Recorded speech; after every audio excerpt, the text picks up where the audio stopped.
কুষ্টিয়ায় hero কোম্পানির নতুন extreme motorcycle বিক্রির উদ্বোধন করা হয়েছে গতকাল সন্ধ্যার পরে শহরতলির ত্রিমোহনীতে নিউ রয়্যাল অটো নামের হিরো শোরুমে দুটি মোটরসাইকেলের চাবি দুজন ক্রেতার হাতে হস্তান্তরের মাধ্যমে উদ্বোধন করেন নিলয় মোটরস লিমিটেডের ব্যবস্থাপনা পরিচালক আব্দুল মুসাব্বির আহমদ। এ সময় শোরুমের স্বত্বাধিকারী সুজন সরকার সহ গণ্যমান্য ব্যক্তিরা উপস্থিত ছিলেন।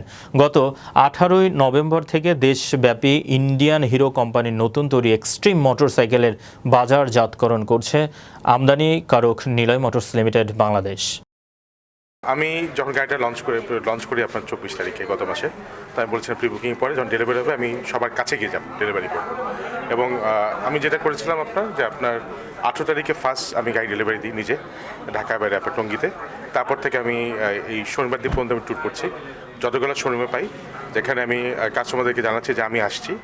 আমি কাস্টমারদের বলছি আপনার গাড়ি নিয়ে নেন, আমার জন্য ওয়েট করার দরকার নেই, কারণ আমি কাস্টমার সবাই কাজ থাকে, আমি কখন আসবো ট্রাফিক কোনো ঠিক নাই। তো বলছেন আপনার আসলে আমার সাথে দেখা করতে পারলে একটু কথা বললাম, এখন কথা বলবো যেমন এটা পরে। আর চাবিটা নিয়ে যেতে হবে আমার জন্য, এটা আসলে আমার দিতে ভালো লাগে, কারণ গাড়িটা বাংলাদেশে আনার জন্য অনেক কষ্ট করেছে আপনার। এবং যে আমরা প্যাকেজ দিচ্ছি প্যাকেজটা খুবই ভালো একটা package, value for money package. কিন্তু ওর জন্য অনেক কাজ করতে হচ্ছে আমার টিমে। তো আমি যখন দেখছি কাস্টমার আসছে নিচ্ছে এবং অনেক কাস্টমার মুখে যে খুশিটা দেখি, এটা দেখতে আমার খুব ভালো লাগে, আমি আমার জন্য এসেছি আসলে।